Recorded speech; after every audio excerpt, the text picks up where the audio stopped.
Bienvenue à cette deuxième session d'enseignement dans notre étude biblique sur le royaume éternel qui comprend la Nouvelle Jérusalem, et nous allons voir en deuxième partie la suite logique de cet enseignement.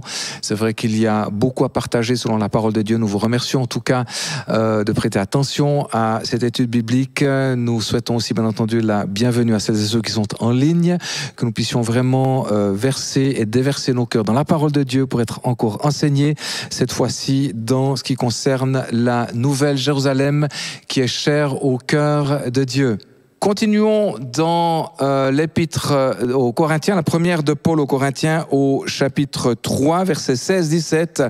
Il y a un avertissement. Ne savez-vous pas que vous êtes le temple de Dieu et que l'Esprit de Dieu habite en vous? Verset 17, si quelqu'un détruit le temple de Dieu, Dieu le détruira, car le temple de Dieu est saint et c'est ce que vous êtes. J'aime beaucoup ce pluriel, c'est ce que vous êtes. Donc c'est l'assemblée et ensemble, nous formons le corps de Christ et nous sommes le temple de Dieu. Il reprend la même idée un petit peu plus loin au chapitre 6 à partir du verset 19. Ne savez-vous pas ceci? Votre corps est le temple du Saint-Esprit qui est en vous et que vous avez reçu de Dieu, et vous ne vous appartenez pas à vous-même, car vous avez été rachetés à grand prix. Glorifiez donc Dieu dans votre corps et dans votre esprit. Dans les évangiles, il y a aussi un passage intéressant au chapitre 19, les versets 9 à 10. Il est dit ici, il est question de Zachée. Jésus lui dit, le salut est entré aujourd'hui dans cette maison parce que celui-ci est aussi un fils d'Abraham. Pourquoi est-ce que le Seigneur parle à Zachée et dit qu'il est un fils d'Abraham? Parce qu'il a animé sa foi, il a fait confiance dans le Seigneur, il a remis sa vie en ordre et il a commencé à marcher justement avec le Seigneur. Verset 10, car le Fils de l'homme est venu chercher et sauver ce qui était perdu. Voilà aussi la destinée de la Nouvelle Jérusalem. Il y a cette bonne nouvelle. Dans le chapitre 13 de Luc toujours, les versets 34 à 35, il est dit aussi, quand Jésus entre dans Jérusalem, tout à la fin de son ministère, avant de passer par la souffrance de la croix, Jérusalem, Jérusalem, qui tue les prophètes et qui lapide ceux qui se sont envoyés. Combien de fois ai-je voulu rassembler tes enfants, comme une poule rassemble sa couvée sous ses ailes, et vous ne l'avez pas voulu. Verset 35, voici, votre maison vous sera laissée, mais je vous dis, vous ne me verrez plus jusqu'à ce que vous disiez, béni soit celui qui vient au nom du Seigneur. Alors, quelques points dans la diapo suivante où il nous est résumé, bien sûr, que nous sommes enfants d'Abraham, père de la foi, pour autant que nous ayons bien entendu cette foi active et vivante, fils et filles de la foi en Jésus-Christ, fils et filles de la promesse, et là Jean 8 aussi en parle. Nous sommes ambassadeurs de Christ, car citoyens du ciel, et notre perspective bien sûr est cette perspective éternelle, c'est la Nouvelle Jérusalem.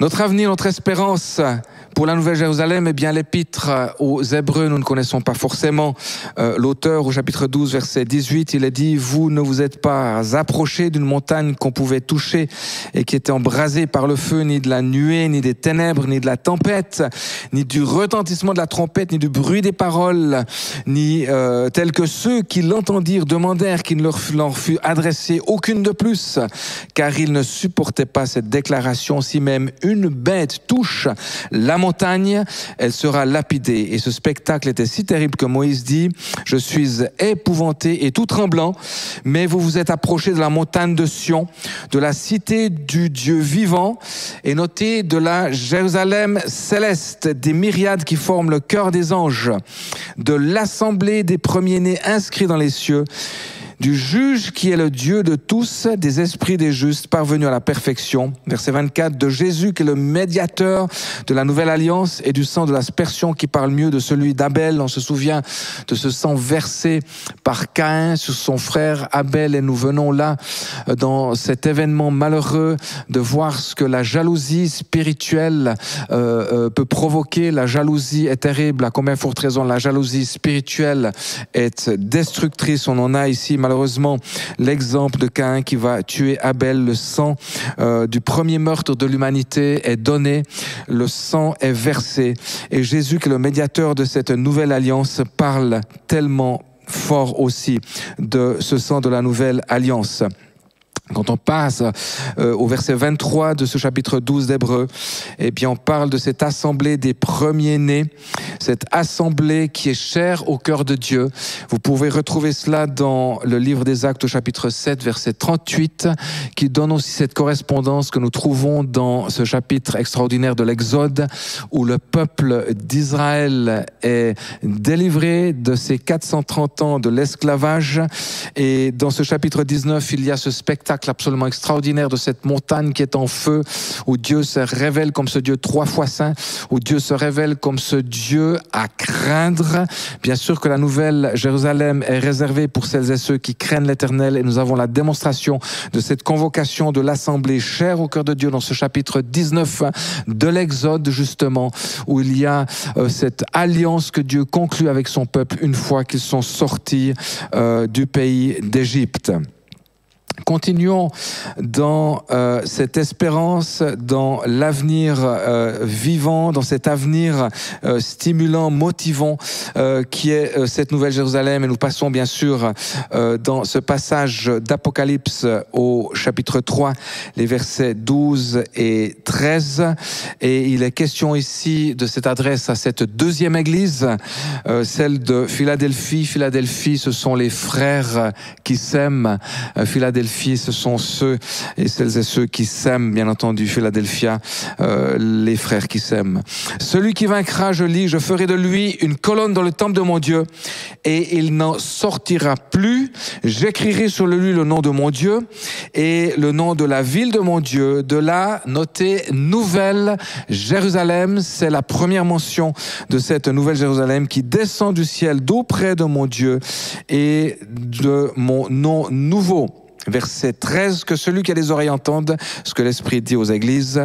Puis je vis descendre du ciel un ange qui avait la clé de l'abîme et une grande chaîne dans sa main. Continuons toujours dans cette dimension de la Nouvelle Jérusalem au chapitre 19 d'Apocalypse, les versets 6 à 9. Et j'entendis comme une voix d'une foule nombreuse, comme un bruit de grosses eaux et comme un bruit de fort tonnerre, disant Alléluia, car le Seigneur notre Dieu Tout-Puissant est entré dans son règne. Réjouissons-nous et soyons dans l'allégresse et donnons-lui gloire. Car les noces de l'agneau sont venues et son épouse, notez, son épouse s'est préparée. Et il lui a été donné de se revêtir d'un fin lin éclatant, pur, car le fin lin, ce sont les œuvres justes des saints. Verset 9, et l'ange me dit, écris, heureux ceux qui sont appelés au festin des noces de l'agneau. Et il me dit, ces paroles sont les véritables paroles de Dieu. L'on parle bien sûr des noces de l'agneau qui nous attendent bien sûr dans cette perspective de l'éternité. Continuons dans le chapitre 20 maintenant d'Apocalypse et on voit que cette nouvelle Jérusalem est décrite depuis là aussi jusqu'à la fin du Nouveau Testament, à la fin de ce livre de l'Apocalypse. Au premier verset, il est dit « Puis je vis descendre du ciel un ange qui avait la clé de l'abîme, une grande chaîne dans sa main. Il saisit le dragon, le serpent ancien, qui est le diable et Satan, et le lia pour 1000 ans. Il le jeta dans l'abîme, ferma et scella l'entrée au-dessus de lui afin qu'il ne séduisit plus les nations jusqu'à ce que les 1000 ans fussent accomplis. Après cela, il faut qu'il soit délié pour un peu de temps. Et je vis des trônes, et à ceux qui s'y assirent fut donné le pouvoir de juger. Et je vis les âmes de ceux qui avaient été décapités à cause du témoignage de Jésus, à cause de la parole de Dieu, et de ceux qui n'avaient pas adoré la bête ni son image, et qui n'avaient pas reçu la marque sur leur front et sur leurs mains. Et ils revinrent à la vie et ils régnèrent avec Christ pendant ces 1000 ans. Les autres morts ne revinrent point à la vie jusqu'à ce que les 1000 ans soient accomplis. C'est la première résurrection. Heureux et saints ceux qui ont part à la première résurrection. La seconde mort n'a point de pouvoir sur eux, mais ils seront sacrificateurs de Dieu et de Christ et ils régneront avec lui pendant 1000 ans. Quand les 1000 ans seront accomplis, Satan sera relâché. Elle sortira pour séduire les nations qui sont aux quatre coins de la terre, Gog et Magog, afin de les rassembler pour la guerre. Leur nombre est comme le sable de la mer. Et ils montèrent sur la surface de la terre, et ils investirent le camp des saints et la ville bien-aimée. Mais un feu descendit du ciel et les dévora. Et le diable qui les séduisait fut jeté dans les temps de feu et de soufre, où sont la bête et le faux prophète. Et ils seront tourmentés jour et nuit au siècle des siècles. Puis je vis un grand trône blanc, et celui qui était assis dessus. La terre et le ciel s'enfuirent devant sa face, et il ne fut plus trouvé de place pour eux. Et je vis les morts, les grands et les petits, qui se tenaient devant le trône. Des livres furent ouverts, et un autre livre fut ouvert, celui qui est le livre de vie. Et les morts furent jugés selon leurs œuvres, d'après ce qui était écrit dans ces livres. La mer rendit les morts qui étaient en elle, et la mort et le séjour des morts rendirent les morts qui étaient en eux. Et chacun fut jugé selon les œuvres, selon ses œuvres. Et la mort et le séjour des morts furent jetés dans les temps de feu. C'est la seconde mort, les temps de feu. Et quiconque ne fut pas trouvé écrit dans le livre de vie fut jeté dans les temps de feu. C'est important de voir ce passage ici, justement parlant de ce qui va se passer entre-temps, en perspective de cette nouvelle Jérusalem. Et puis ensuite est lié bien entendu le chapitre 21 qui parle de cette nouvelle Jérusalem, mais avec le contexte qu'on vient de lire de ce chapitre 20 qui est absolument terrible si je puis dire, mais tout cela nous donne cette perspective d'avenir tout de même dans cette nouvelle Jérusalem. Et au premier verset du chapitre 21 il est dit: « Puis je vis un nouveau ciel et une nouvelle terre, car le premier ciel et la première terre avaient disparu et la mer n'était plus. Et je vais descendre du ciel d'auprès de Dieu la ville sainte, la nouvelle Jérusalem, préparée comme une épouse, notez, qui s'est parée pour son époux. Et j'entendis du trône une forte voix qui disait: voici le tabernacle de Dieu avec les hommes. On parlait de temple tout à l'heure dans l'église. Voici le tabernacle. Donc tout cela va continuer bien entendu dans l'éternité avec la nouvelle Jérusalem. Et il habitera avec eux. Elles seront son peuple et Dieu lui-même sera avec eux. Il essuiera toute larme de leurs yeux et la mort ne sera plus. Il n'y aura plus ni deuil, ni cri, ni douleur, car les premières choses ont disparu. Et celui qui était assis sur le trône dit: voici, je fais toutes choses nouvelles. Et il dit: écris, car ces paroles sont certaines et véritables. Et il me dit: c'est fait. Donc on parle de Jean, bien entendu, qui a écrit ces choses. Je suis l'alpha et l'oméga, le commencement et la fin. À celui qui a soif, je donnerai de la source de l'eau de la vie gratuitement. Celui qui vaincra héritera ces choses. Et je serai son Dieu, et il sera mon fils. Mais pour les lâches, les incrédules, les abominables, les meurtriers, les impudiques, les enchanteurs, les idolâtres et tous les menteurs, leur part sera dans l'étang ardent de feu et de soufre, qui est la seconde mort. Et il faut le dire, s'il y a la nouvelle Jérusalem, il y a aussi une autre réalité, celle de l'enfer. Verset 9, puis un des 7 anges qui tenait les 7 coupes remplies des 7 derniers flets au vin, et il m'adressa la parole en disant: viens, je te montrerai, regardez, l'épouse, la femme de l'agneau. Et il me transporta en esprit sur une montagne haute, grande et haute, et il me montra la ville sainte Jérusalem qui descendait du ciel d'auprès de Dieu. Donc la nouvelle Jérusalem vient du cœur de Dieu, elle descend du cœur de Dieu, elle descend du ciel d'auprès de Dieu. Verset 11, ayant la gloire de Dieu, cette nouvelle Jérusalem, ayant la gloire de Dieu, son éclat était semblable à celui de pierre précieuse, d'une pierre de jaspe transparente comme du cristal. Elle avait une grande et haute muraille, elle avait 12 portes, et sur les 12 et sur les portes 12 anges, et des noms écrits, ceux des 12 tribus des fils d'Israël. À l'Orient, 3 portes, et au nord 3 portes, au midi 3 portes, et à l'Occident il y avait aussi ces 3 portes. Verset 14, prochaine diapo. La muraille de la ville avait 12 fondements, et sur eux les 12 noms des 12 apôtres de l'agneau. Celui qui me parlait avait pour mesure un roseau d'or, afin de mesurer la ville, ses portes, sa muraille. La ville avait la forme d'un carré, et sa longueur était égale à sa largeur. Il en mesura la ville avec le roseau, et il en trouva 12 000 stades, la longueur, la largeur et la hauteur en étaient égales. Je sais qu'il y a beaucoup de personnes qui ont essayé de représenter cette ville. C'est absolument extraordinaire dans cette dimension aussi extraordinaire. Verset 17, il mesura la muraille et trouva 144 coudées, mesure d'homme, qui étaient celles de l'ange. La muraille était construite en jaspe et la vie était d'or pur, semblable à du verre pur. Les fondements de la muraille de la ville étaient ornés de pierres précieuses de toute espèce. Le premier fondement était de jaspe, le second de saphir, le troisième de chalcédoine, le quatrième d'émeraude, le cinquième de sardonyx, le sixième de sardoine, le septième de chrysolite, le huitième de béryl, le neuvième de topaze, le dixième de chrysoprase, le onzième d'hyacinthe et le 12e d'améthyste. Je me permets ici une petite digression. Il y a une femme qui, bien sûr une enfant de Dieu, qui avant de s'endormir un jour, et c'est une histoire vraie, je peux la témoigner personnellement, a demandé au Seigneur tout simplement cette question: Seigneur, qu'est-ce qui te ferait plaisir? Qu'est-ce qui te fait plaisir? Avant de s'endormir, elle fait cette prière: Seigneur, qu'est-ce qui te fait plaisir? Et elle a reçu ce songe où le Seigneur était en train de poser un fondement, et ce fondement avait cette couleur d'améthyste. Et je crois vraiment que c'est un appel. Par ce témoignage, nous sommes vraiment tout à la fin où le Seigneur est en train de poser ce dernier fondement de la Jérusalem, de la Nouvelle Jérusalem, pour nous dire que le temps est pressant, que le temps est proche. Et si ce songe a été donné, c'est vraiment parce que le Seigneur vient bientôt nous rechercher. Bien sûr qu'il y a la parousie, il y a bientôt le retour du Seigneur en gloire. Et c'est absolument extraordinaire de voir qu'elle avait reçu dans ce songe ce 12e fondement, cette 12e base de cette muraille, de cette couleur d'améthyste. Je continue, verset 21. Les 12 portes étaient 12 perles, chaque porte était d'une seule perle, la place de la ville était d'or pur, comme du verre transparent. Je ne vis point de temple dans la ville, car le Seigneur Dieu Tout-Puissant est son temple, ainsi que l'agneau. La ville n'a besoin ni du soleil, ni de la lune pour l'éclairer, car la gloire de Dieu l'éclaire, et l'agneau est son flambeau. Les nations marcheront à sa lumière, les rois de la terre y apporteront leur gloire.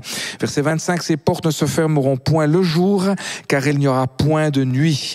On apportera la gloire et l'honneur des nations.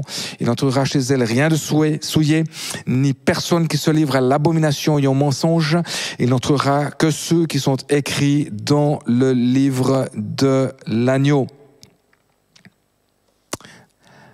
Gloire à Dieu. Et puis le chapitre 22, bien entendu, je me permets aussi d'en faire la lecture parce qu'on est dans cet élan de cette nouvelle Jérusalem qui nous place dans cette perspective à venir, cette espérance vivante.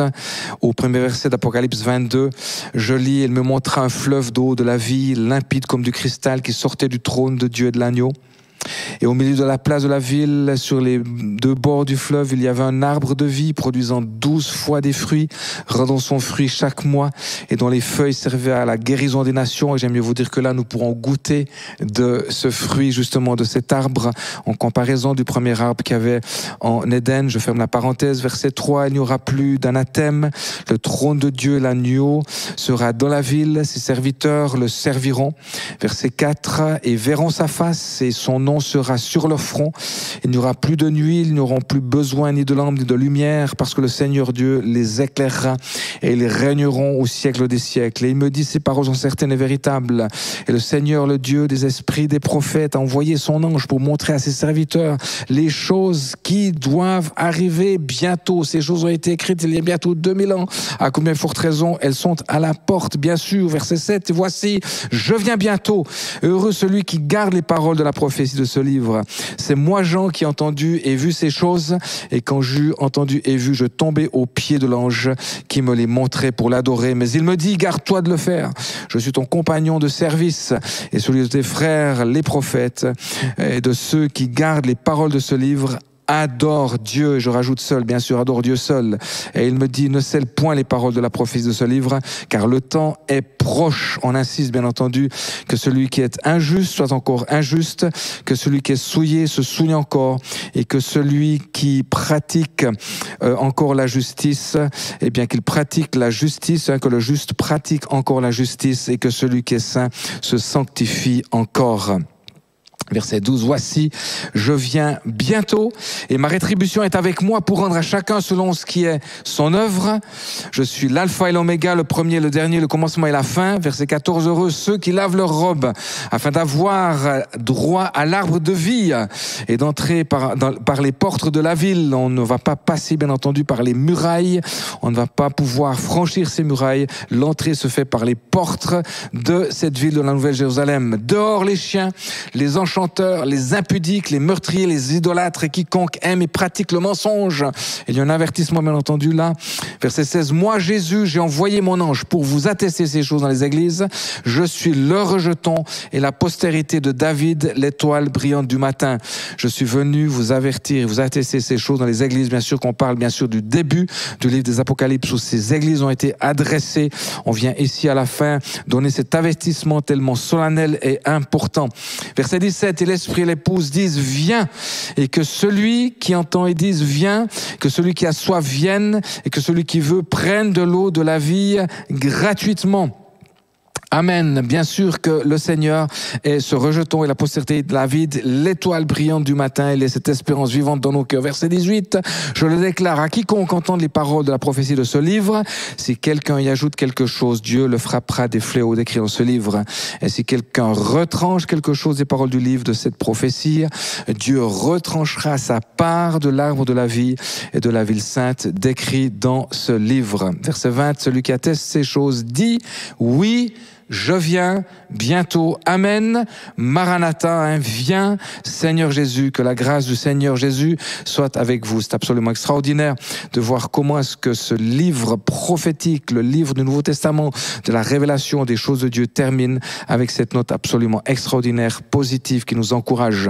Bien sûr que je voudrais encore ici vous sensibiliser sur un point qui est tellement important. Nous avons bien entendu gentiment à la fin de cette étude biblique qui certainement a été riche en paroles et riche en choses que nous avons vues. Dans ces quelques points, j'aimerais encore que nous voyions brièvement ces choses importantes. Nous sommes bien sûr enfants d'Abraham, fils et filles de la foi en Jésus-Christ, fils et filles de la promesse selon Jean 8, on l'a vu tout à l'heure. Nous sommes bien sûr ambassadeurs de Jésus-Christ car citoyens du ciel. Nous ne sommes pas citoyens de la terre mais en Christ nous sommes citoyens du ciel, de la Nouvelle Jérusalem. Notre perspective est éternelle, c'est la Nouvelle Jérusalem. On a vu le chapitre 3, 20 à 22 qui en parle.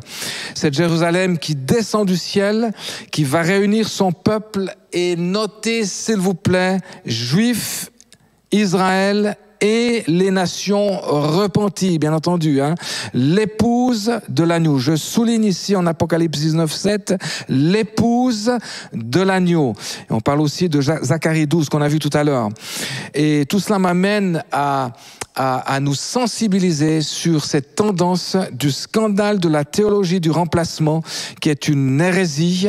L'hérésie vient du grec division qui divise lorsqu'on dit que l'Église seule est l'épouse de Christ. Bien sûr que l'Église est le chef, est la tête de l'Église, mais l'Église, je le souligne, n'a pas remplacé Israël, n'a pas remplacé la nation juive qui est encore promise, bien entendu, à une restauration et au salut à la fin des temps. Donc j'insiste encore aujourd'hui de vous dire que l'Église n'a pas remplacé la destinée d'Israël. Quand on voit bien entendu cette nouvelle Jérusalem qui est absolument glorieuse, eh bien tout cela nous rappelle ces promesses que l'Éternel a faites à nous les nations et le fait aussi et va renouveler ses promesses pour Israël.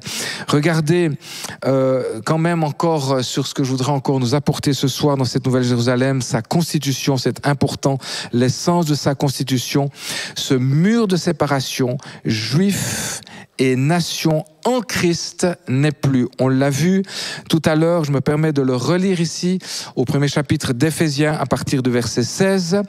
Je ne cesse de rendre grâce pour vous, c'est Paul qui parle bien sûr aux Éphésiens, faisant mention de vous dans mes prières, afin que le Dieu de notre Seigneur Jésus-Christ, le Père de gloire, vous donne un esprit de sagesse et observer de révélation. Il nous faut la révélation dans ces choses, dans sa connaissance, pour le connaître vraiment, et qu'il illumine les yeux de votre cœur, pour que vous sachiez quelle est l'espérance qui s'attache à son appel, quelle est la richesse de sa gloire, la gloire de son héritage qu'il réserve bien sûr aux saints. Verset 19, et quelle est envers nous qui croyons l'infinie grandeur de sa puissance, se manifestant avec efficacité par la vertu de sa force.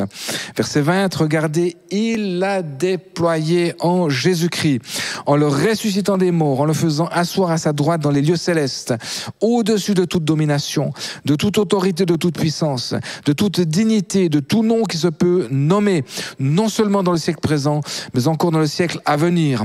Il a tout mis sous ses pieds et il a donné pour chef suprême à l'Église, comme tête à l'Église, qui est son corps, la plénitude de celui qui remplit tout en tous. Vous qui étiez morts par vos offenses et par vos péchés, là on parle bien entendu aux nations, aux païens, aux gentils, dans lesquels vous marchiez autrefois, selon le train de ce monde, selon le principe de la puissance de l'air, de l'esprit qui agit maintenant dans les fils de la rébellion. Nous tous aussi, nous étions de leur nombre, et nous vivions autrefois selon les convoitises de notre chair, accomplissant les volontés de la chair et de nos pensées, et nous étions par nature des enfants de colère comme les autres. Verset 4, chapitre 2, il y a un grand mais Dieu qui est riche en miséricorde, à cause du grand amour dont il nous a aimés, nous qui étions morts par nos offenses, et il nous a rendus à la vie avec Christ. C'est par grâce que vous êtes sauvés, nous signons, c'est par grâce que nous sommes sauvés. Et il nous a ressuscités ensemble, nous sommes citoyens du ciel, par la résurrection. Il nous a ressuscités ensemble, et nous a fait asseoir ensemble dans les lieux célestes en Jésus-Christ. Nous sommes citoyens désormais du ciel, ambassadeurs de Christ, afin de montrer dans les siècles à venir l'infinie richesse de sa grâce par sa bonté envers nous en Jésus-Christ. Verset 8 d'Éphésiens 2, car c'est par la grâce que vous êtes sauvés, par le moyen de la foi. Cela ne vient pas de vous, c'est le don de Dieu. Ce n'est point par les œuvres afin que personne ne se glorifie, car nous sommes son ouvrage ayant été créés en Jésus-Christ pour de bonnes œuvres que Dieu a préparées d'avance afin que nous les pratiquions. Verset 11, c'est pourquoi vous autrefois païens dans la chair, appelés incirconcis par ceux qu'on appelle circoncis et qui le sont dans la chair par la main de l'homme, souvenez-vous que vous étiez en ce temps-là sans Christ, privés du droit de cité en Israël, étrangers aux alliances de la promesse, sans espérance et sans Dieu dans le monde. Mais maintenant, en Jésus-Christ, vous qui étiez jadis éloignés, vous avez été rapprochés par le sang de Christ. Car il est notre paix, lui qui des deux, on l'a lu tout à l'heure, n'en a fait qu'un et qui a renversé le mur de séparation, l'inimitié, ayant anéanti par sa chair la loi des ordonnances dans ses prescriptions, afin de créer en lui-même avec les deux un seul homme nouveau en établissant la paix, afin de les réconcilier l'un et l'autre en un seul corps, avec Dieu par la croix, en détruisant par elle l'inimité. Il est venu annoncer la paix à vous qui étiez loin et la paix à ceux qui étaient près. On l'a aussi vu tout à l'heure. C'est par lui que nous avons les uns et les autres accès auprès du Père dans un même esprit. Ainsi donc, vous n'êtes plus des étrangers ni des gens du dehors, mais vous êtes concitoyens des saints, gens de la maison de Dieu. Vous avez été édifiés sur le fondement des apôtres et des prophètes, Jésus-Christ lui-même étant la pierre angulaire. En lui, tout l'édifice bien coordonné s'élève pour être un temple dans le Seigneur. En lui, vous êtes aussi édifiés pour être une habitation de Dieu en esprit. Dans cette prochaine slide, au chapitre 5 d'Éphésiens, toujours Paul qui exhorte là, à partir du verset 21, qui est important pour le fondement de ce qui va être encore développé ici. Il est dit rendez continuellement grâce pour toutes choses à Dieu le Père au nom de notre Seigneur Jésus-Christ. Regardez cette soumission mutuelle, vous soumettant les uns aux autres dans la crainte bien sûr de Christ. Et puis ensuite, verset 22, femmes, soyez soumises à vos maris comme au Seigneur. Et j'aimerais qu'on puisse voir cela dans cette dimension justement de Christ qui est chef, tête de l'Église au verset 23, car le mari est le chef de la femme comme Christ, et on le souligne ici, est le chef de l'Église, la tête de l'Église, qui est son corps, l'Église, et dont il est le sauveur. Or, de même que l'Église est soumise à Christ, les femmes aussi doivent l'être à leur mari en toutes choses. Marie, aimez vos femmes comme Christ a aimé l'Église et s'est livré lui-même pour elle. Un bon rappel au mari en face de son épouse, bien sûr, d'aimer comme Christ a aimé l'Église et s'est livré lui-même pour elle. Donc c'est aussi une bonne exhortation ce soir pour nous, mari, d'aimer notre épouse comme Christ s'est livré pour son Église. Verset 26, afin de la sanctifier par la parole, après l'avoir purifiée par le baptême d'eau, et afin de la faire paraître devant lui, cette Église glorieuse, sans tache, ni ride, ni rien de semblable, mais sainte et irrépréhensible. Verset 28, c'est ainsi que les maris doivent aimer leurs femmes comme leur propre corps, car celui qui aime sa femme s'aime lui-même. Verset 29, car jamais personne n'a haï sa propre chair, bien sûr c'est un non-sens, mais il la nourrit en prenant soin, comme Christ le fait pour l'Église. Amen. Parce que nous sommes membres de son corps. C'est pourquoi l'homme quittera son père et sa mère, s'attachera à sa femme, et les deux deviendront une seule chair. Versets 32 et 33 sont importants. Ce mystère est grand, je dis cela par rapport à Christ et à l'Église, et je souligne, dont il est le chef. Nous n'avons pas forcément dans la parole de Dieu l'appellation l'épouse de Christ telle qu'elle. Christ est chef de l'Église. Bien sûr que c'est implicite, mais je voulais encore lire ce passage pour souligner cela. Verset 33, du reste, que chacun de vous aime sa femme comme lui-même et que la femme respecte son mari. Voilà un dernier point pour cette dernière diapo, ce dernier slide sur, entre guillemets, l'épouse de Christ. Nous venons de voir que, certes, dans une certaine mesure implicite, ce qualificatif, l'épouse de Christ n'apparaît pourtant pas tel quel, on le met en évidence dans les Écritures. On l'a certes souvent associé à l'Église, l'épouse de Christ, mais il y a beaucoup plus que cela. Nous soulignons que l'épouse de Christ comprend beaucoup plus que cela, car si l'on se prend à ne le cantonner qu'à son Église, c'est-à-dire les nations, celles et ceux qui acceptent Jésus comme leur sauveur actuellement sans Israël, à savoir le salut seul principalement parmi les nations, il y a le risque et le scandale de verser dans la théologie du remplacement en soutenant que l'Église a remplacé Israël. C'est un scandale de soutenir cela. C'est une pure hérésie, je le répète. En grec, le mot hérésie, c'est division, et tout cela ne peut amener que la division. On a vu que le mur de séparation a été complètement enlevé en Christ, qui a fait de ces deux, la nation d'Israël et la nation de l'Église, bien sûr, potentiellement le salut, qui n'en a fait qu'un peuple pour sa gloire. Donc Christ est donc avant tout, bien sûr, le chef, c'est-à-dire la tête. On peut aussi voir la source de l'Église qui est son corps et dont il est le sauveur. On le voit dans Éphésiens 5, 23. Son épouse étant, et je le souligne, la somme du rachat et du salut de tout homme, de toute nation, comprenant, et c'est souligné, la restauration et le salut d'Israël à la fin des temps, pour former, notez, la nouvelle Jérusalem qui descend du ciel. Et si vous le voulez bien, on va remettre encore cette dernière slide de cette nouvelle Jérusalem, bien entendu, qui est une pâle, certainement, représentation de ce qui nous attend. Et je relis ce verset 2 d'Apocalypse 21 qui en parle tellement extraordinairement bien. Et je vis descendre du ciel, c'est-à-dire du cœur de Dieu, d'auprès de Dieu, la ville sainte, la nouvelle Jérusalem, qui comprend toutes les nations qui seront sauvées en Jésus-Christ, préparées comme une épouse qui s'est parée pour son époux. Voilà, nous arrivons à la conclusion de cette étude. Nous vous remercions pour votre attention attentive à ces choses. Que le Seigneur vous bénisse, que le Seigneur vraiment soit avec vous aussi. Pour celles et ceux qui sont en ligne, soyez bénis avec ces paroles, cette perspective de la Nouvelle Jérusalem qui nous attend, cette ville qui a les fondements de la paix. Nous savons que la paix vient du Seigneur, que le shalom de l'Éternel vous accompagne, que la grâce de Dieu et la miséricorde vous accompagnent dans cette perspective extraordinaire qu'est la Nouvelle Jérusalem. Nous vous saluons de la part de l'Église de Réveil de Genève. Soyez bénis de toute l'équipe et à bientôt. Que Dieu vous garde. Merci.